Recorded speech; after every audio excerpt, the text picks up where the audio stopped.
Hi, this is doctor Kripa, paediatrician from Hayath Nagar. So మన సొసైటీలో cold గురించి ఉన్న కొన్ని అపోహల గురించి ఇవాళ మాట్లాడుకుందాం. అప్పుడే పుట్టిన బేబీస్ నుంచి స్టార్ట్ చేద్దాం. సో బ్రెస్ట్ ఫీడింగ్ మదర్ తినే ఆహారం వల్ల అంటే పెరుగు, cool drinks, cold water, fruits ఇలాంటివి తింటే కోల్డ్ వస్తుందా? నో, బేబీకి బ్రెస్ట్ మిల్క్ నుంచి కోల్డ్ రాదు.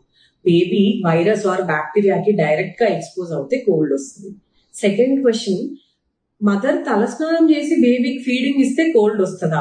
నో, అలా కూడా రాదు. ఇంతకు ముందు చెప్పిన కారణాల వల్ల మాత్రమే వస్తుంది.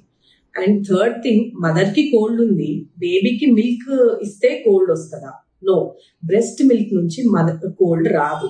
ఇన్ఫాక్ట్ మదర్ ఒకవేళ కోల్డ్ కాఫ్ ఉండి బేబీ మీద డైరెక్ట్ గా తగ్గితే ఆ తుంపర్లు బేబీ నోస్ లో నుంచి కానీ లోపలికి వెళ్తే అలా కోల్డ్ రావచ్చు.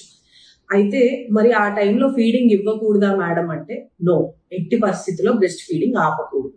ఇన్ఫాక్ట్ మదర్ బాడీలో ఉన్న వైరస్, ఆ కోల్డ్ కి సంబంధించిన వైరస్ వల్ల యాంటీబాడీస్ ఫామ్ చేసుకుంటాం. ఆ యాంటీబాడీస్ మిల్క్ నుంచి ట్రాన్స్ఫర్ అయ్యి బేబీని ప్రొటెక్ట్ చేస్తాయి. సో కోల్డ్ కాఫ్ ఉన్న మదర్స్ మాస్క్ పెట్టుకొని బ్రెస్ట్ ఫీడింగ్ ఖచ్చితంగా ఇవ్వాలి.